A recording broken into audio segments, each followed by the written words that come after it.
Incoming breath, outgoing breath, incoming breath, outgoing breath. Keep on watching diligently. येणारा जाणारा श्वासावर लक्ष आपण केंद्रित करायचे.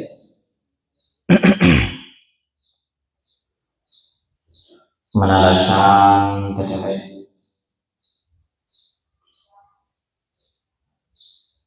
आना येणारा श्वास, पाना बाहेर जाणारा श्वास. आनापानसती म्हणजे श्वासोच्छवासाची प्रक्रिया. श्वास दीर्घ असेल तर दीर्घ जाणा, श्वास लघु असेल तर लघु जाणा. श्वास जसा असेल तसा जाणायचा, बिलकुल आवाज नाही. Complete silence, no by silence. I am home.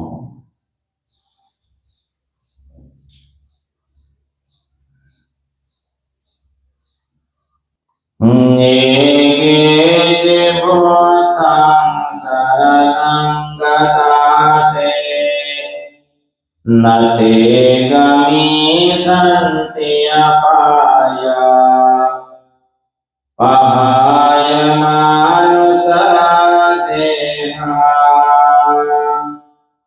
देवकाय परिपुरन्ति, सपीतियो विवर्तन्तु, सबरोगो विनाशतु.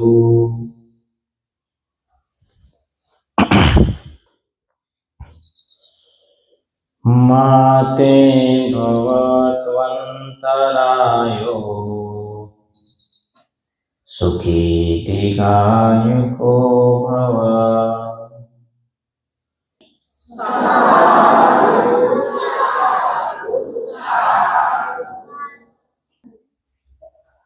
आपण कोणतं पुस्तक वाचायला लागलो? हा कोणता पुस्तक घेऊन आला?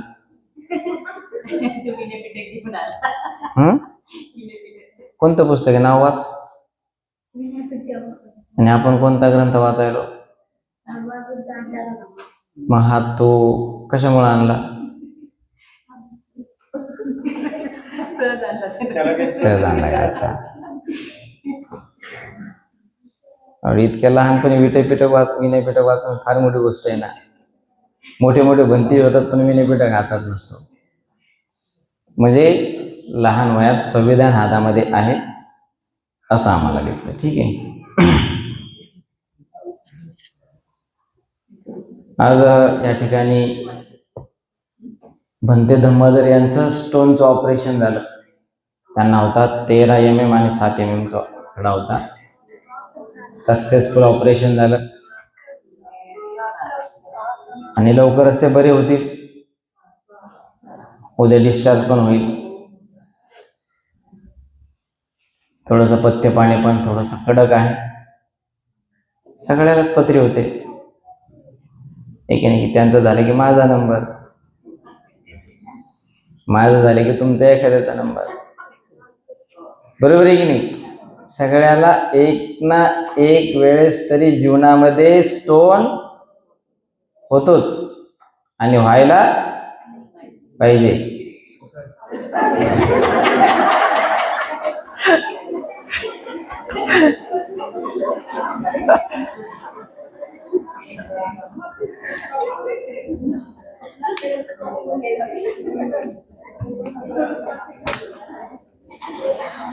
म्हणजे मला स्टोन झालाच नाही असं उदाहरण फार क्वचित असतं. असो,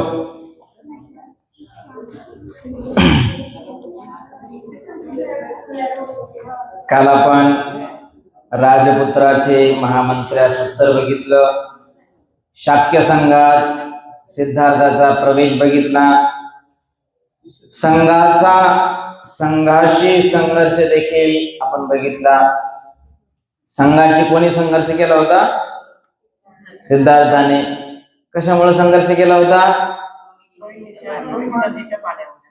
रोहिणी नदीच्या पाण्यामुळं वाद उत्पन्न झाला होता की नेमकं पहिले पाणी कोणी घ्यायचं, पाणी कोणी किती घ्यायचं, कधी घ्यायचं, याच्यावरून वाद झाला होता. आणि तो वाद एवढ्या विकोपाला गेला की त्याला युद्धाशिवाय पर्यायच उरला नाही. एक रोहिणी नदीची कहाणी एक युद्धामध्ये परिवर्तित होऊ शकते. तर आनंदनगरची चावी वादाचं कारण का बनू शकत नाही? बरं झालं इथे एखादी हापशे नाही, नाहीतर आणखी वाद झाला असता की आम्ही पाणी घ्यायचं अगोदर का तुम्ही पाणी घ्यायचं. परत ते भांडण नालंदा बुद्ध विहार. तर अशी गोष्ट आहे की रोहिणी नदीच्या पाण्यामुळं शाक्य आणि कोलियामध्ये जुंपली होती आणि एवढा वाद विकोपाला गेला होता तर दोघांना देखील आता युद्धाशिवाय पर्याय उरला नव्हता. त्यांना असं वाटलं की युद्ध हा सर्वोत्तम पर्याय, परंतु युद्धाला विरोध करणारा मात्र एकमेव सदस्य होता आणि तो म्हणजे सिद्धार्थ होता. मग त्या काळातला देवदत्तही नव्हता किंवा कुणीच नव्हतं, एकमेव विरोध केला. आणि काय कारण विरोधाचं? नाही, विरोधाचं म्हणजे युद्धाला विरोध सिद्धार्थाने केला तर त्याचं कारण काय की युद्ध व्हायला नाही पाहिजे. असं कशामुळे म्हटलं? विनाकारण लोक बळी पडतील, विनाकारण लोकांची हिंसा होईल, आपल्याच आपण भावाची हिंसा करायला लागलो. हे कोणत्या शास्त्रात सांगितलेलं? आपणच आपल्या भावाचं रक्त सांडायचं, कोणत्या ग्रंथामध्ये लिहिले? शाक्य आणि कोलीय यांची नेहमी देवाणघेवाण व्हायची. मग ती अर्थ स्वरूपात असेल की रोटी बेटी स्वरूपात असेल किंवा कोणत्याही स्वरूपात असेल, म्हणून सिद्धार्थाने विरोध केला. परंतु नंतर सेनापती उठून उभा राहिला आणि काय म्हणतो की नाही नाही, युद्ध झालंच पाहिजे, त्याशिवाय पर्यायच नाही. जे माझ्या बाजूने उभे असतील त्यांनी उभे राहा, आणि जे सिद्धार्थाच्या बाजूने असतील ते सिद्धार्थाच्या बाजूने उभे राहा. आणि सिद्धार्थ एकटाच पडला. मग सिद्धार्थाला माघार घ्यावी लागली आणि अशा पद्धतीनं आपण इथपर्यंत आलो होतो. आता याच्या पुढे नेमकं काय होतं आपण आता बघूया.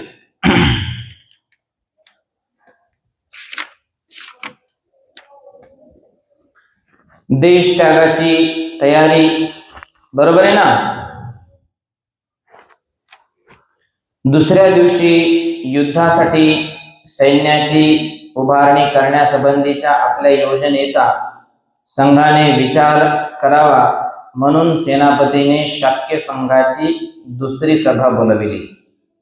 संघाची सभा भरल्यावर कोलियांशी युद्ध करण्यासाठी 20 ते 25 वर्षे वयाच्या प्रत्येक शाक्य पुरुषाने सैन्यात दाखल व्हावे अशी घोषणा करण्यास संघाने मला परवानगी द्यावी असे सेनापतीने ठरावाद्वारे मत आपले मांडले. संघाच्या अगोदरच्या सभेत ज्यांनी युद्धाची घोषणा करण्याच्या बाजूने मत प्रदर्शित केले होते व ज्यांनी त्या विरुद्ध मत दिले होते अशा दोन्ही बाजूंकडे लोक या सभेत उपस्थित होते. ज्यांनी युद्ध पुकारण्याच्या बाजूने अनुकूल मत प्रदर्शित केले होते त्यांना सेनापतीचा ठराव स्वीकारण्यात काही एक अडचण नव्हती. त्यांच्या अगोदरच्या निर्णयाचा तो स्वाभाविक परिणाम होता. परंतु ज्या अल्पसंख्याकांनी त्या निर्णयाविरुद्ध मत व्यक्त केले होते त्यांच्या पुढे प्रश्न निर्माण झाला होता. त्यांच्या पुढे प्रश्न होता, बहुसंख्याकाच्या पुढे नमावे की नमू नये. पहिल्या सभेला सिद्धार्थ होता, दुसऱ्या सभेला सिद्धार्थाच्या बाजूने आणखी 4-5 लोक आले, परंतु अल्पसंख्याक होते. बहुसंख्याक हे सेनापतीच्या बाजूने होते. अल्पमत वाल्यांनी निश्चय केला होता की बहुमत वाल्यांच्या पुढे नमावयाचे नाही आणि याच कारणामुळे सभेत उपस्थित राहण्याचा त्यांनी निर्णय घेतला होता. दुर्दैवाने त्यांच्यापैकी कुणालाही असे उघडपणे सांगण्याचे मनोधैर्य नव्हते. कदाचित त्यांना बहुमत वाल्यांना विरोध करण्यापासून होणाऱ्या परिणामाची जाणीव असावी. जेव्हा सिद्धार्थाने पाहिले की आपणास पाठिंबा देणारे मौन धारण करून बसले आहेत, तेव्हा तो उभा राहिला व संघाला उद्देशून म्हणाला, मित्र हो, तुम्हाला जे वाटेल ते तुम्ही करा. तुमच्या बाजूला बहुमत आहे, परंतु मला खेदाने म्हणावे लागत आहे की सैन्य भरतीच्या तुमच्या निर्णयाला मी विरोध करीन. मी तुमच्या सैन्यात दाखल होणार नाही आणि मी युद्धात देखील सहभाग घेणार नाही. सिद्धार्थ गौतमाला उत्तर देताना सेनापतीने म्हटले, संघाचा सदस्य होताना तू घेतलेल्या शपथेची आठवण कर. तू त्यापैकी एका जरी शपथेचा भंग केलास तरी तुला लोकनिंदेला तोंड द्यावे लागेल.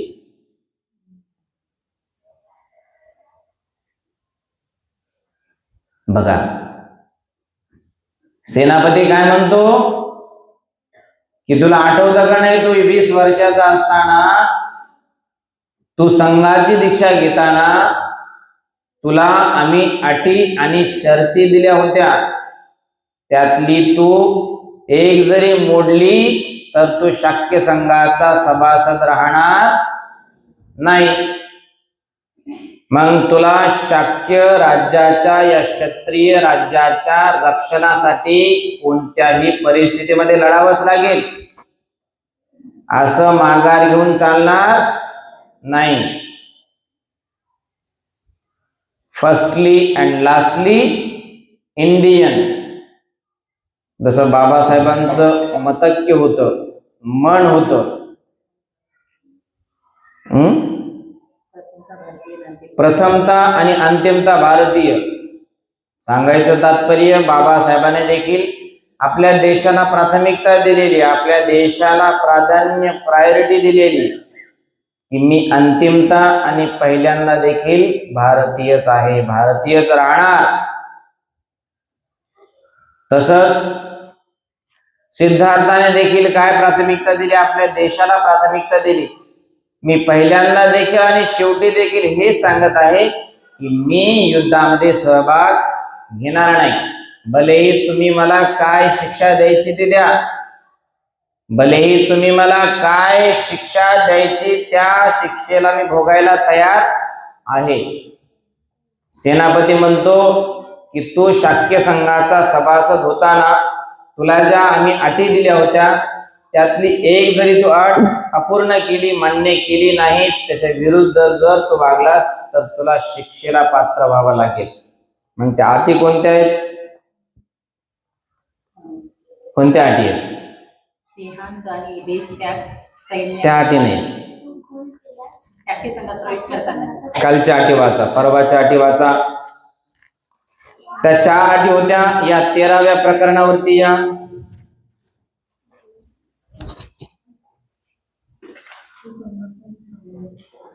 वाचा, पहिली अट वाचा.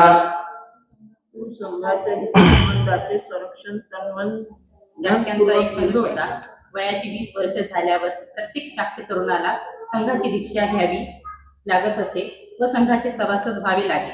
सिद्धार्थ गौतमाला ते नाही हो, त्या अटी 13व्या प्रकरणामध्ये ज्या 4 अटी आहेत.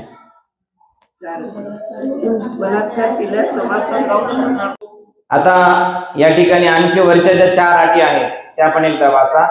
तो संघाच्या हित संबंधाचे संरक्षण तनमन धन पूर्वक केले पाहिजे. संघाच्या सभांमधून तो कधीही गैरहजर राहता कामा नये. कोणत्याही शाक्याच्या वर्तनात तुला दिसून येणारे दोष तू कोणत्याही प्रकारची भीती न बाळगता उघडपणे बोलून दाखवले पाहिजेस. आणि चौथं काय, तुझ्यावर कोणी दोषारोप ठेवला तर तू रागावून जाता कामा नये, परंतु तो जर अपराधी असशील तर तू तसे कबूल केले पाहिजे. अथवा निरपराधी असशील तर तू तसे देखील कबूल केले पाहिजे. आता यामधली जी पहिली ओळ आहे ती याला लागू पडते. काय पहिली ओळ? पहिला पॉईंट काय? तू संघाच्या हितसंबंधाचे संरक्षण तन्मन धनपूर्वक केले पाहिजे. शाक्यांच्या हितसंबंधाचे तू तन्मन धनपूर्वक संरक्षण केले पाहिजे. संरक्षण करायला लागला का सिद्धार्थ?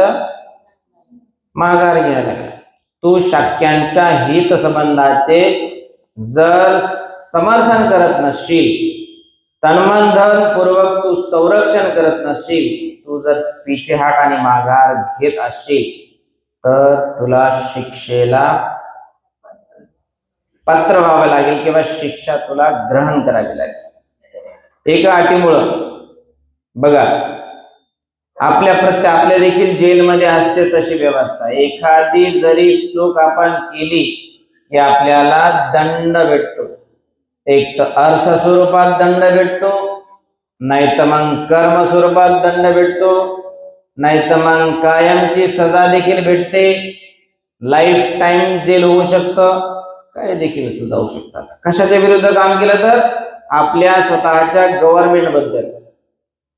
बघा, तुम्ही एखाद्याचा उद्या खून करा, जेल 302. एखाद्याची चोरी करा, तुम्हाला गव्हर्नमेंट माफ करणार नाही.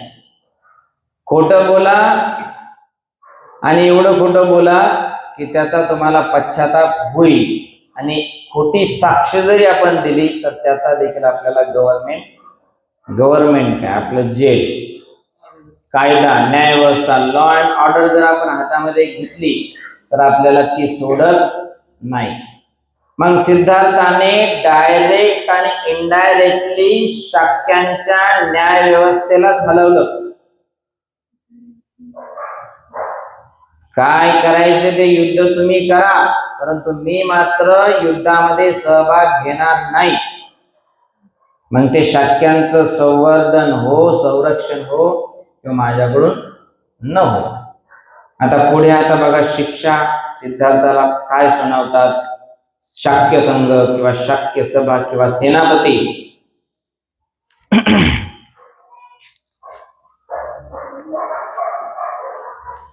सिद्धार्थ गौतमाला उत्तर देताना सेनापतीने म्हटले, संघाचा सदस्य होताना तू केलेल्या शपथेची आठवण कर. तू त्यापैकी एका जरी शपथेचा भंग केलास तरी तुला लोकनिंदेला तोंड द्यावे लागेल. सिद्धार्थाने उत्तर दिले, होय, मी माझ्या तन्मन धनाने शाक्यांचे हित संरक्षण करण्यासाठी वचनबद्ध आहे. पण इथं पण आलेले, मी शाक्यांचे हितसंबंध जपायला तयार आहे, पण युद्ध करून नाही. पण हे युद्ध शाक्यांच्या सुहिताचे आहे असे मला वाटत नाही. शाक्यांच्या सुहितापुढे मला लोकनिंदेची काय पर्वा. शाक्यांचा जीव गेला तर मी काय हसत बसू? शाक्यांचा जीव जाईल युद्धामध्ये, मग मी काय ते बघत बसू? नाही. मग भलेही मी एकट्याने या युद्धातून पिछेहाट घेतली किंवा एका तुमच्या विनयाचा भंग केला, यामध्ये मला काही दोष लागणार नाही. यामध्ये मी लोकनिंदा स्वीकारायला तयार आहे. आणि लोकनिंदेपेक्षा माझ्यासाठी शाक्य संघ महत्वाचा आहे, शाक्यांचं रक्त महत्वाचं आहे, हे सिद्धार्थाला आपण सांगायचंय. पुढे कोलियन बरोबर सतत तंटा करीत राहण्याच्या कारणांवरून शाक्य हे कौशलाधिपतीच्या हातचे कसे खेळणे बनले आहे याची आठवण करून देऊन सिद्धार्थाने संघाला सावधगिरीचा इशारा दिला. काय वाक्य आहे? कोलियन बरोबर सतत तंटा करीत राहण्याच्या कारणांवरून शाक्य हे कौशलाधिपतीच्या हातचे कसे खेळणे बनले आहे याची आठवण करून देऊन सिद्धार्थाने संघाला सावधगिरीचा इशारा दिला. तो म्हणाला, हे समजणे कठीण नाही की कौशल राजाला हे युद्ध शाक्यांचे अधिकाधिक हरण करण्यासाठी आणखी एक सबळ कारण निर्माण करून देईल. सेनापतीला राग आला आणि सिद्धार्थाला उद्देशून तो म्हणाला, तुझे हे भाषण कौशल्य तुझ्या उपयोगी पडणार नाही. बहुमताने घेतलेल्या संघाच्या निर्णयाचे तू पालन केलेच पाहिजेस. कदाचित तुला असे वाटत असेल की कौशल राजाच्या अनुज्ञा वाचून संघाची आज्ञा मोडणाऱ्याला देहांताची किंवा देशत्यागाची शिक्षा संघ देऊ शकत नाही. काय? कौशल राजाच्या अनुज्ञे वाचून संघाची आज्ञा मोडणाऱ्याला देहांताची किंवा देशत्यागाची शिक्षा संघ देऊ शकत नाही. आणि जर ह्यापैकी कोणतीही एक शिक्षा तुला संघाने जरी फरमावली तरी कौशल राजा त्यास आपली अनुमती देणार नाही. पण लक्षात ठेव, तुला शासन करण्याचे संघाजवळ दुसरे मार्ग आहेत. संघ तुझ्या कुटुंबावर सामाजिक बहिष्कार टाकू शकेल आणि संघ तुझ्या कुटुंबाची जमीन देखील जप्त करू शकेल. याकरिता कौशल राजाची अनुमती मिळवण्याची संघाला आवश्यकता नाही. सिद्धार्थाने युद्धाला विरोध केलेला असतो आणि एकटाच पडलेला असतो. त्याला असं वाटतं की आपण विरोध केला तर आपल्याला आता जी शिक्षा मिळेल ती शिक्षा मिळेल. परंतु त्या काळामध्ये तुम्हाला माहिती असेल की आपला शाक्य हे राज्य कोणाच्या आधिपत्याखाली चालत होतं? कौशल. कौशल म्हणजे राजा प्रसेनजिताचं राज्य, ज्या ठिकाणी राजा प्रसेनजित राज्य करायचा. मग छोट्या छोट्या गोष्टीला शाक्यांना प्रसेनजिताची आज्ञा घ्यावी लागायची. छोट्या छोट्या गोष्टीला राजा प्रसेनजित असं करायचं का हो? राजा प्रसेनजित आम्ही यांना हत्येचा मृत्यूचा दंड देऊ का हो? म्हणजे राजा प्रसेनजित हा शाक्यांसाठी दुसरं तिसरं काही नसून एक प्रकारचं सुप्रीम कोर्टासमान होतं किंवा PM सारखं ते एक पद होतं. प्रत्येक गोष्ट त्यांना विचारून केली जायची, कारण ते मोठं राज्य होतं, मोठा राजा होता. मग पुरोहिताला, सेनापतीला असं वाटलं की सिद्धार्थाला असं वाटत असेल की आपण प्रत्येक शाक्यांचा निर्णय हा प्रसेनजिताकडूनच घेतला पाहिजे असं काही नाही. प्रसेनजित जेव्हा मृत्यूचा दंड देईल, प्रसेनजित जेव्हा देशत्यागाचा दंड देईल तेव्हा देशत्याग होईल असं नाही. तर शाक्य संघ, शाक्यांचा वंश, शाक्यांचा संघ देखील तुला शिक्षा देऊ शकतो. आम्ही देखील तुला संघातून बाहेर काढू शकतो. मग काय शिक्षा देऊ शकतो आम्ही तुला? संघ तुझ्या कुटुंबावर सामाजिक बहिष्कार टाकू शकेल आणि संघ तुझ्या कुटुंबाची जमीन देखील जप्त करू शकेल. याकरिता कौशल राजाची अनुमती मिळविण्याची संघाला आवश्यकता नाही. आम्ही करू शकतो. घरचा निर्णय येतो, आपल्या राज्याचा निर्णय, स्वतःच्या संरक्षणाचा निर्णय आणि आमच्या स्वतःच्या संरक्षणासाठी आम्ही स्वतःसाठी निर्णय घेऊ शकतो. कोलियांशी युद्ध करण्याच्या संघाच्या योजनेला विरोध करीत राहण्यामुळे दुष्परिणाम भोगावे लागतील याची सिद्धार्थाला जाणीव झाली. त्याला 3 पर्याय विचारात घ्यावे लागले. 1. सैन्यात दाखल होऊन युद्धात सामील होणे. 2.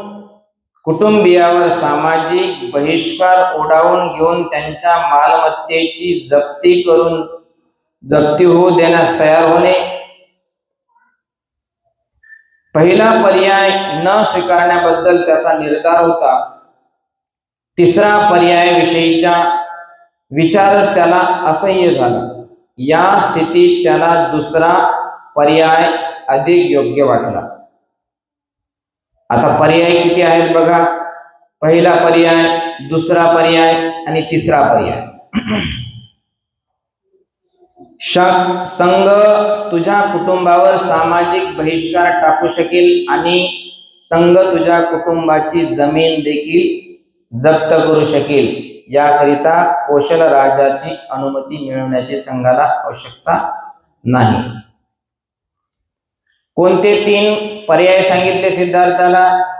की या पर्यायाला तुला मुकावं लागेल, या पर्यायाला तुला सामोरं जावं लागेल. कोणते कोणते 3 पर्याय आहेत ते सांगा मला.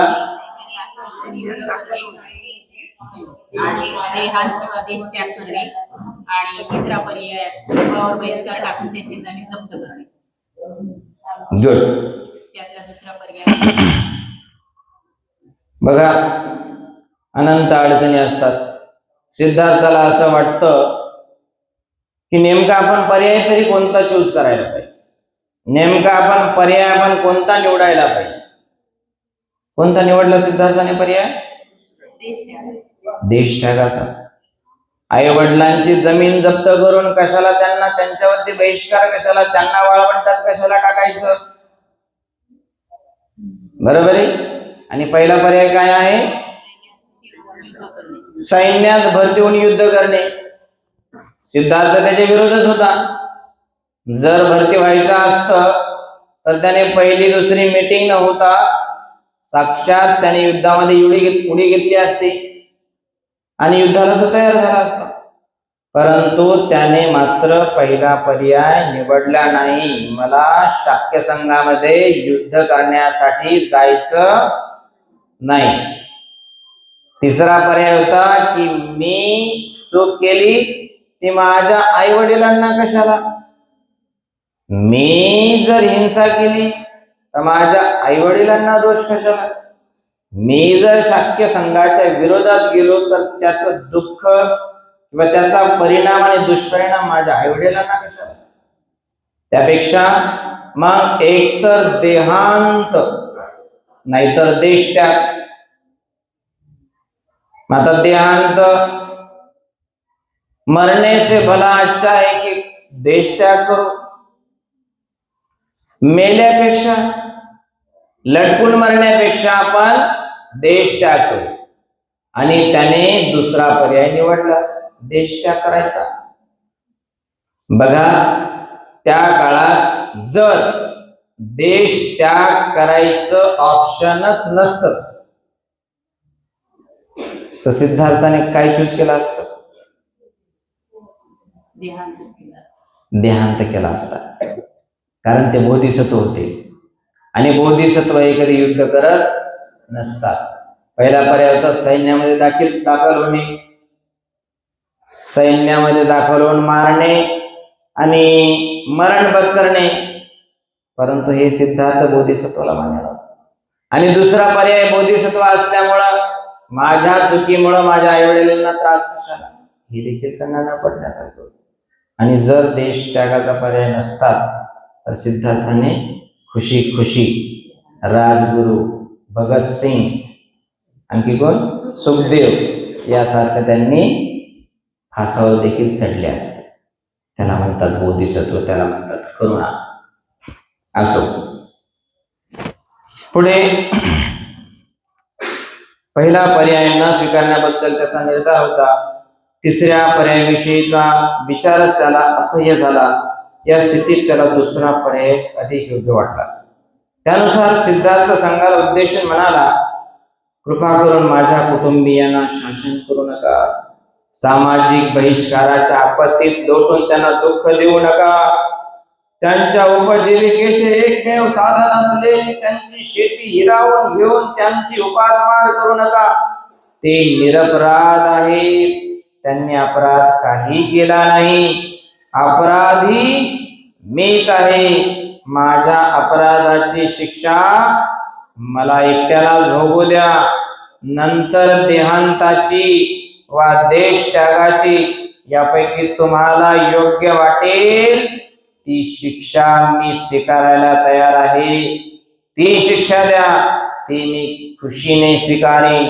याविषयी कौशलाधिपतीकडे मी मुळीच जाणार नाही, मुळीच याचना करणार नाही, याचे मी आपणास अभिवचन देतो. बघा, सिद्धार्थाने देखील खुशी खुशीमध्ये कोणता पर्याय निवडला?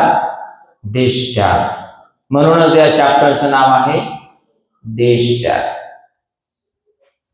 मी जर आता तुम्हाला असं सांगितलं, भारत पाकिस्तान युद्ध सुरू आहे, तुम्हाला देखील 3 तसे ऑप्शन दिले गेले. एक म्हणजे भारत पाकिस्तान युद्धामध्ये बुडी गेले, दुसरा म्हणजे देहांत आणि देशत्याग करणे, आणि तिसरा म्हणजे तुमच्या कुटुंबाची जर तुम्ही युद्धामध्ये सपोर्ट केला नाही, अपोज केला, तर तुमच्या आईवडिलांची संपत्ती जप्त केली जाईल. कोणता पर्याय चूज करा? सर बोधिसत्व होते म्हणून देश त्यागाचा पर्याय स्वीकारला, पण आपण भारतीय आहोत तर म्हणजे आपण सैन्यात दाखल होऊन देशाचं संरक्षणाची जबाबदारी घेऊ. अच्छा, अच्छा पर्याय. आपकी राय होय. और कोई बोलेगा?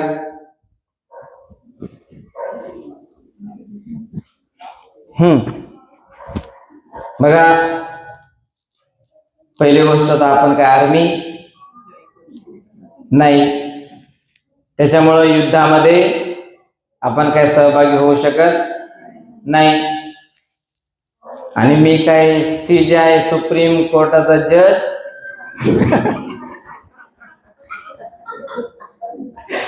नाही, त्याच्यामुळे तुम्ही काय टेन्शन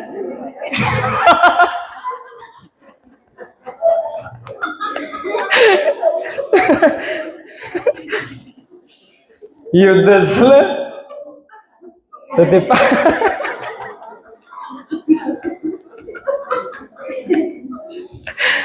पाकिस्तानची आर्मी आहे, इंडियाची आर्मी त्याच्यापेक्षा आपली सबळ आहे. आपला त्याच्यामध्ये सिंहाचा वाटा त्याची काही गरज नाही. आपण आपले युद्ध इथले सोडून घ्या. ओके, मार्ग सापडला, परिवृत्त जा. आता आपण चॅप्टर उद्या बघूया. भारत पाकिस्तान युद्ध काही होणार नाही. 1900 मला वाटतं 62 ला युद्ध झालं, नाही 74 ला, 72 ला आसपास, 62, हा 71 ला, 62 ला चायना वार इंडिया वार झालं, 71 ला भारत पाकिस्तान झालं, त्याच्यानंतर आता देखील करंट झालं. तर असं युद्ध पुन्हा होऊ नये यासाठी बऱ्याच अशा रेस्ट्रिक्शन लादल्या जातात सुपर पॉवर कंट्रीकडून. तर युद्ध होणार नाही. आपल्याला सर्वाला माहिती आहे की जगाला युद्ध नाही, बुद्ध हवा. जगाला युद्ध नाही, बुद्ध हवा. जगाला युद्ध नाही, बुद्ध हवा. ठीक आहे, आज आपण या ठिकाणी थांबूया. उद्या आपण पुढील प्रकरण पाहूया. ठीक आहे. सपेतियो विवाचान्तो सपरोगो विनाशतो माते भवत्वन्तरायो सुखी दीर्घायुको भव. भवतो सर्वमङ्गलं रक्षन्तु सर्वदेवता सर्वभूतानुधम्मानुसङ्गानुभावेन सदा सुखी भवन्तु ते.